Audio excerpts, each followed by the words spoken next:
छत्रपती शिवाजी महाराजांची पहिली जयंती कोणी व कशी सुरू केली याबद्दलची ही माहिती 90% मराठी माणसांना आजही माहिती नसेल। आता हे कटू सत्य आहे की मराठा साम्राज्याच्या पाडावानंतर महाराजांची समाधी ही बरीच वर्ष दुर्लक्षित होती। त्यानंतर इसवी सन 1869 मध्ये महात्मा ज्योतिबा फुले हे महाराजांची समाधी शोधण्यासाठी रायगडावर गेले।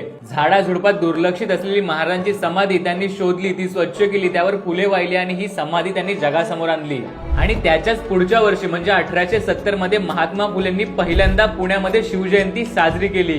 पुढे त्यांनी शिवरायांच्या जीवनावर पहिला आणि प्रदीर्घ असा पोवाडा लिहिला। ही महाराजांची पहिली शिवजयंती होती आणि हा कार्यक्रम आपल्या पुण्यात झाला होता। त्यानंतर शिवजयंतीची ही परंपरा लोकमान्य टिळकांनी पुढे नेली। डॉक्टर बाबासाहेब आंबेडकरांनी सुद्धा शिवजयंती साजरी केली होती आणि ते 2 वेळेस या शिवजयंतीच्या कार्यक्रमाचे अध्यक्ष सुद्धा होते। तर अशा प्रकारे आपले आराध्य दैवत छत्रपती शिवाजी महाराजांची पहिली शिवजयंती ही साजरी झाली होती। तर दरवर्षीप्रमाणे याही वर्षी किंवा याच्या पुढे ही शिवजयंती साजरी करताना महात्मा फुलेंना धन्यवाद बोलायला बिलकुल विसरू नका। तर आपल्या शिवजयंती मागचा हा इतिहास जास्तीत जास्त लोकांना नक्की शेअर करा।